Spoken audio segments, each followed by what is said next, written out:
From South Carolina Public Radio, this is the South Carolina Lede. I'm your host, Gavin Jackson, and this episode was recorded on May 23rd, 2025 from South Carolina Public Radio Studios here in Columbia. Now, on this episode of The Lede, we have a budget agreement for the $14.7 billion state spending plan. Details in a moment. There was also agreement in Washington over the tax and spending Republican megabill this week as well.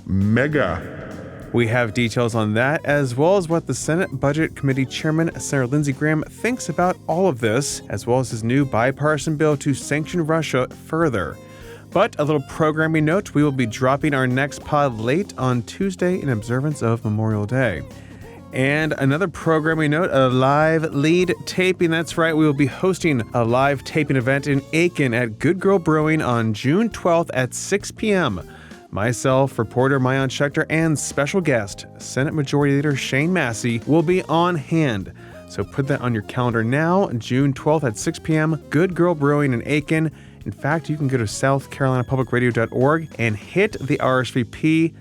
Make sure you do that. It's free, but we want to know how many folks are coming, so it's right there, southcarolinapublicradio.org. RSVP, we'll see you in Aiken. AT's going to be there. You can meet him. Do not touch AT Shire.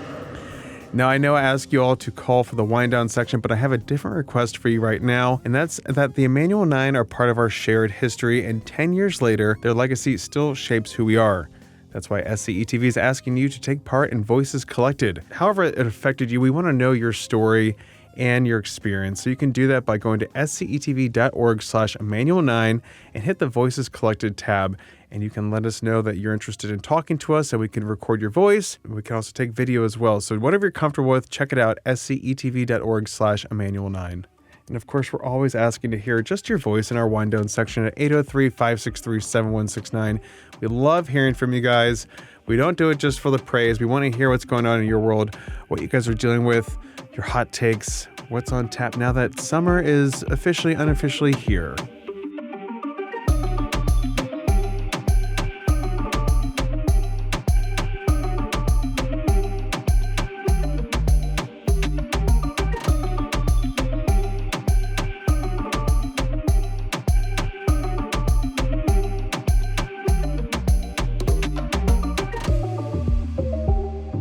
We have a budget, folks. Success! That's right. I know you have been waiting for me to say those words.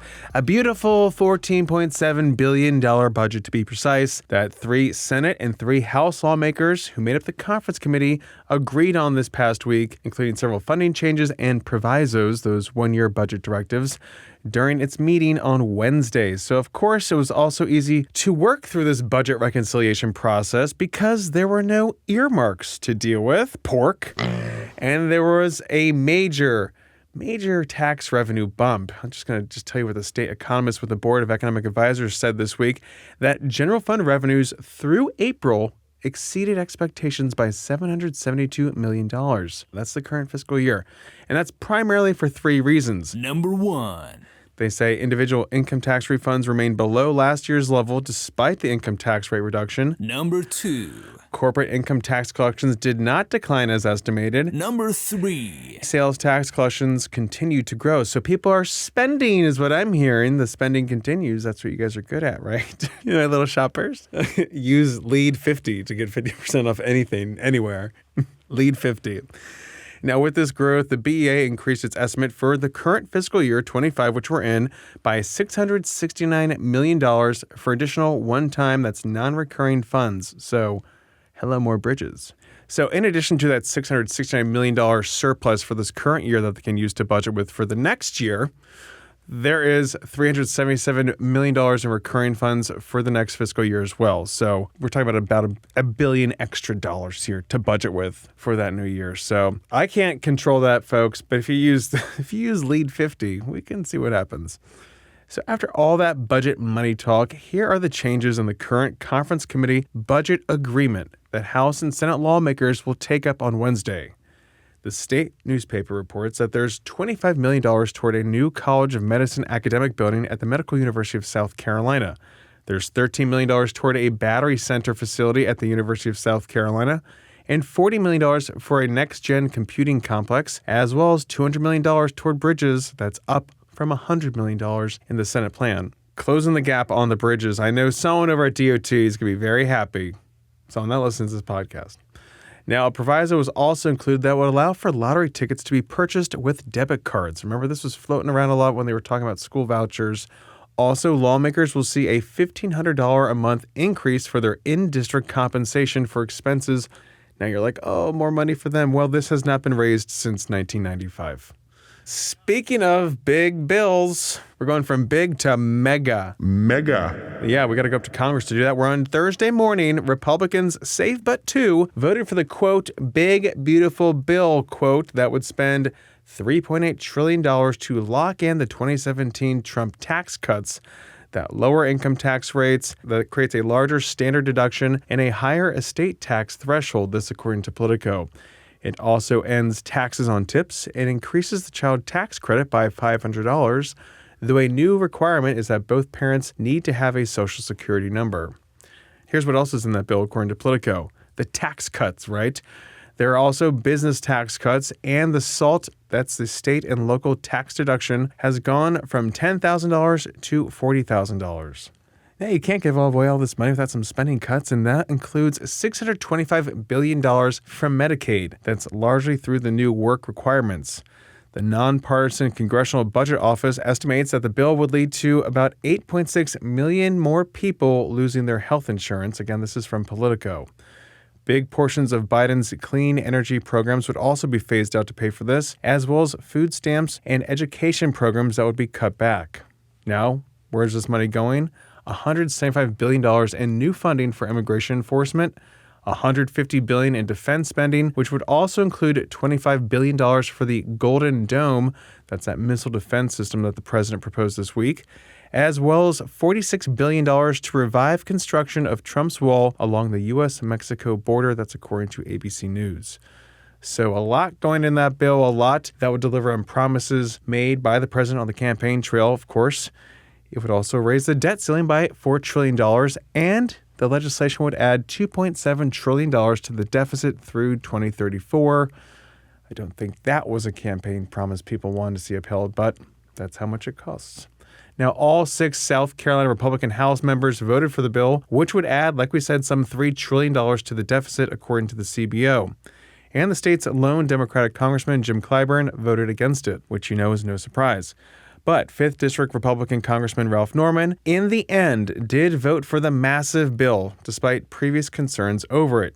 He and others of the House Freedom Caucus were able to extract certain concessions from House Speaker Mike Johnson, including an expedited start date for Medicaid work requirements, rescinding federal funds to states that don't follow immigration laws and requirements, and scrapping a lot of Biden-era energy programs. This is according to the Post and Courier.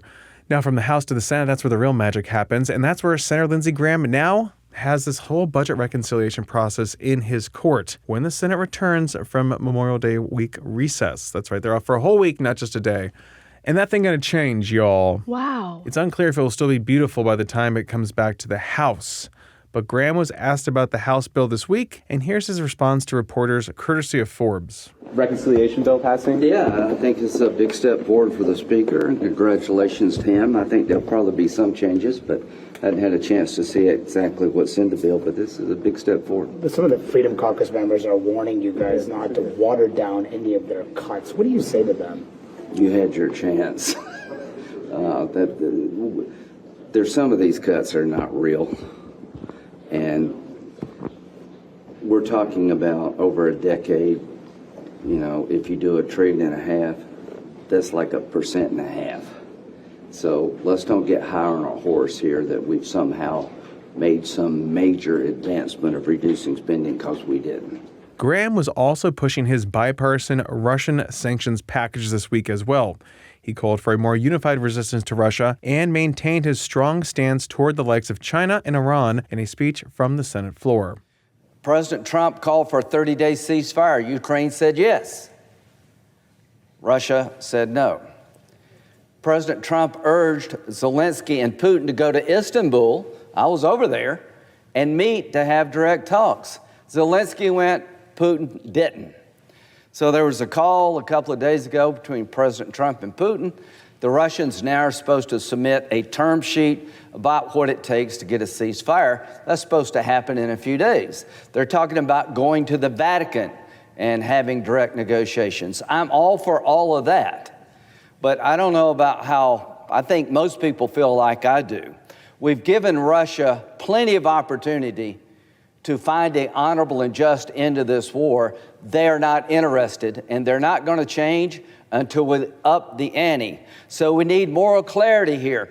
Putin is dragging this out. He believes he's winning on the battlefield. I don't believe he is.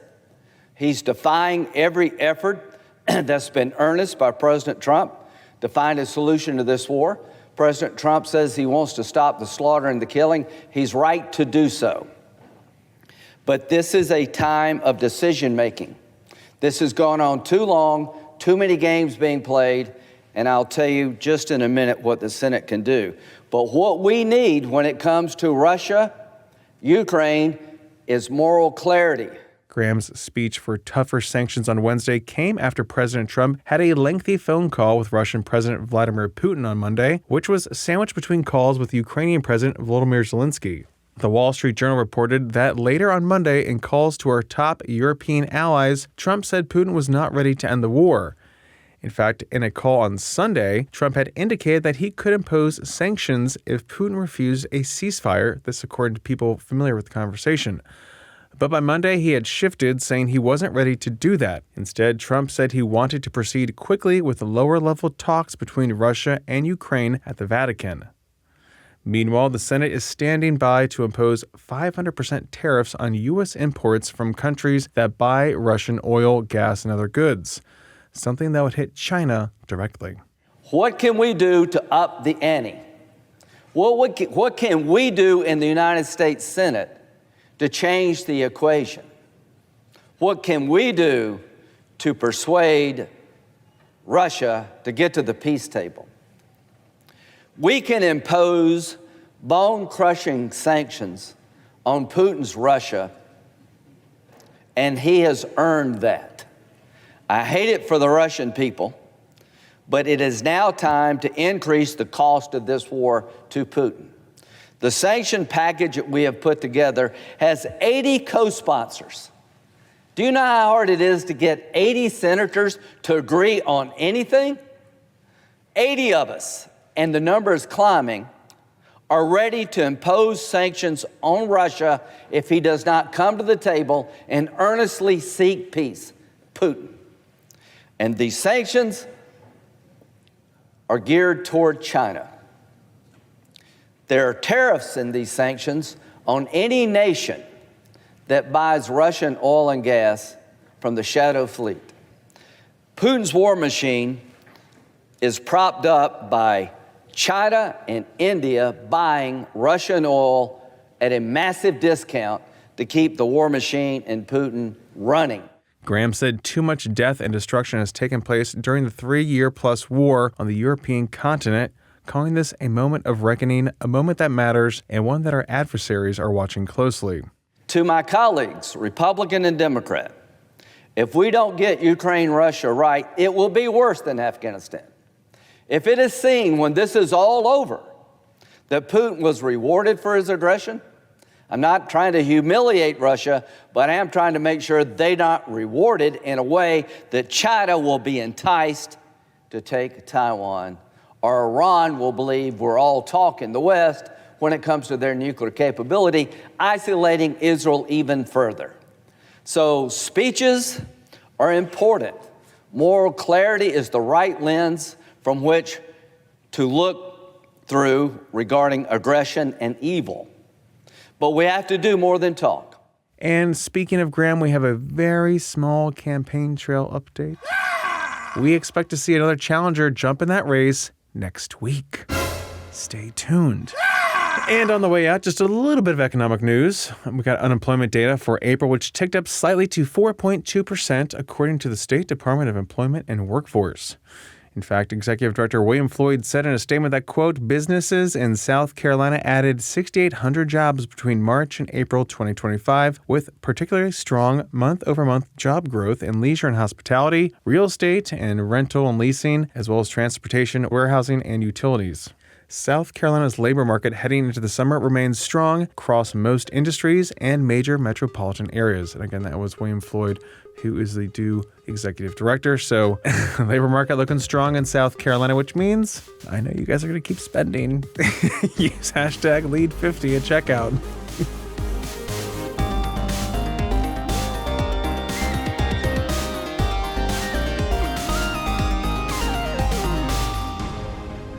Welcome to the wind down section, our little break from the news. We're glad you're here. A.T. Shire, lead podcast producer, is here with us as well. Am I ever here? Hello. Yeah. Hello, sir. I've been putting Lead 50 in. I tried to buy a car with it. You gotta keep doing it. Tried Blue Apron. It's Bombas. It's working everywhere. I gotta say, it's working everywhere. Yeah. Okay. And if it's not working, you just gotta keep entering. Yeah, it's a volume thing. Yeah, every time you do it, it just works a little bit better. Anyway, Gavin, We get kickbacks. We teased last time that this is going to be the burn-isode. So, Gavin, you had the privilege of 2 weeks ago, or last week, interviewing and working with the Ken Burns. Yes. Ken Burns was in town, the historian, the PBS legend, the documentarian. He's a bloody legend. I mean, it's just to be in his presence was just like, oh my God, y'all. This is crazy. But he was in town. America's historian, America's documentarian. He doesn't really call himself America's a historian, Walter but Edgar. like, yes, he. Oh my God, to have seen them the two together. of them together. My God, we could have sold tickets on that one, and I know we kind of did, but like. Wow. Yeah.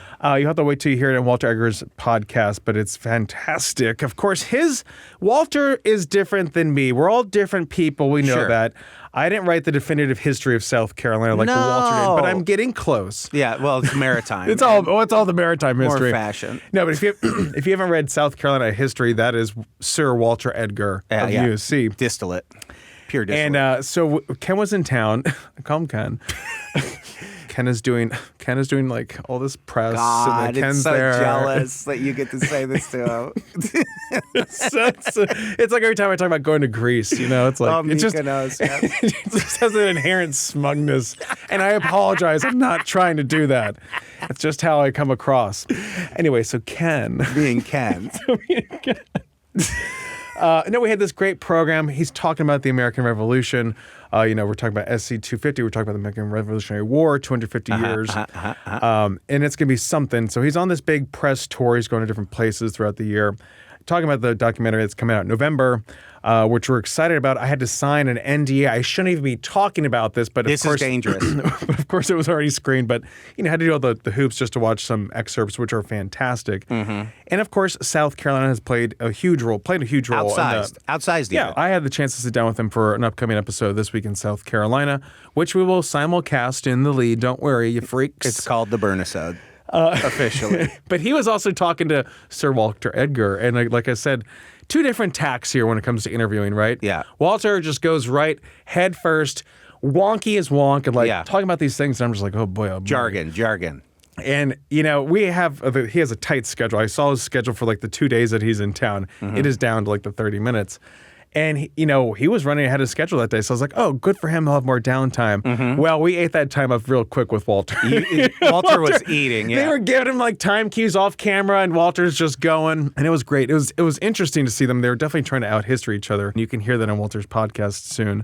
But I get up there and I'm like, hey, we got 20 minutes. Let's go 30,000 foot from what was the war? Was it all taxation? Yeah. And then get into Swamp Fox with Francis Marion and the PD. Mm-hmm. Talking about, Hollywood and Mel Gibson's interpretation of that and all these other things. The amount of ketchup that comes out of the British guy when he stabs him. I mean, it's like 15 bottles. We've been talking about this too. I know more about the Civil War, I feel like, than I do about the Revolutionary War, which is kind of annoying. Yeah, just because the Civil War, it's recency more bias? recent. Yeah, more recent. Also, it's so long ago. but the Revolutionary War is like 1700s. You don't have the photo. No, I there remember. were no photos. Yeah, I was there. No, I remember. But it's easier to grasp. But I just feel like South Carolina played such a bigger role in the Civil War. Okay. Obviously. Yeah. I mean, the statues of Calhoun, whatever. But I say all that to say You were there with Ken. I was prepping. I was with Ken, and had been prepping and kind of cramming for this test,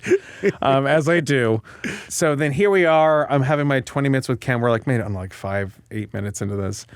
And all of a sudden, like, he turns to me and says, Uno reverse card. He threw down this Uno reverse card, like, well, I have a question for you. Oh, no. And I am just like... Every host's greatest nightmare.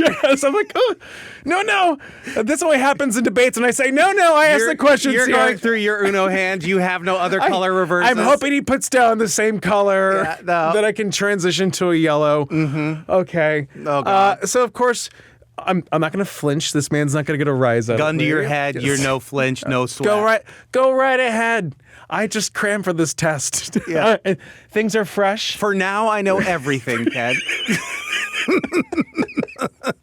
So he turns to me and says, I got a question for you. I'm like, oh, great. Okay, fantastic. And he goes on and says, and to my credit, this was something I knew before cramming for this test. He said, do you know what the Patriots in Boston Harbor were dressed as when they were throwing tea into the harbor during the Boston Tea Party? And when he said dressed, the first thing I thought of Boston and dressed was like powdered wigs. But then I quickly remembered that they were dressed as Native Americans. Yes. And I was like, oh, yeah. Like, I said Indians, to which I was like, oh, God, it's just said Native Americans. I know. Please don't cancel me, guys. And then I was like, oh, yes, I got it right. I'm in the clear. A+ for the pop quiz. And then he says... There's the sneaky follow-up. Do you know why they were dressed like that? I was like, oh, you were so good there for a minute, Ken. He hit you with a draw 4 right after that. And I had to pick up 4. Oh, yeah. Because I was like, I guess he wanted to frame them. I don't know, just distract. I don't make it look like that wasn't who they thought it was. But he actually told me that their understanding of this was that they dressed to show the British that they were now native to this country. They were no longer colonial subjects. They were Native Americans. Native Americans, the same ones that they were displacing. A little on the nose. I know what you mean, but so that was the message back to the crown. So that was fascinating. I'm just happy that you survived to tell the tale. Oh my God. Yeah, he's sweating now, folks. He's sweating now. I was just like, back to the questions I had prepared, Ken. I have these words in my head. So Don't Ken, ask me for new words. So Ken, George Washington. How many lies did he tell? How many cherries did he tree? Honestly, I would love the barrel of Ken Burns to just be pointed right at me, just history at me, So like, I am jealous of you. Are you on Walter Egger's show? No. Oh, sad. It was a separate. No, I was gonna say you should have finagled your way onto there. I would add absolutely nothing besides Mills Lane celebrity deathmatch referee of this absolute history off. That would have been great. I would have one thing to say, and they'd be like, "Yeah," and then also, let's get it on. Yeah, I love that. Well, this has been great, Walter. Yeah, I'm getting the wrap-up sign from 17 people, so we got to end here. And just like the show, we got to wrap up. Of course, thank you all for listening to the pod. We love hearing from you. Even though we didn't hear from anyone today, you can fix that by calling 803-563-7169. We love hearing from you guys. Tell us what's on your mind. Or leave us a review on Apple Podcasts. Those are awesome, too. And you can stay up to date with the latest news on scetv.org and southcarolinapublicradio.org. And don't forget to support your local newspapers. The South Carolina Lead is a production of South Carolina Public Radio. Our producer is A.T. Shire. Amy Crouch is our supervising producer. Sean Birch is our executive producer. This podcast is produced with support from PRX and is made possible in part by a grant from the John S. and James L. Knight Foundation, as well as listener contributions to the ETV Endowment of South Carolina. For the South Carolina Lead, I'm Gavin Jackson. Be well, South Carolina. You're just not built for this. He's not built for this. He's sort of like Flatliners, except with Sleepy Time tea. Then you start seeing the Hat Man. Oh, is he back already?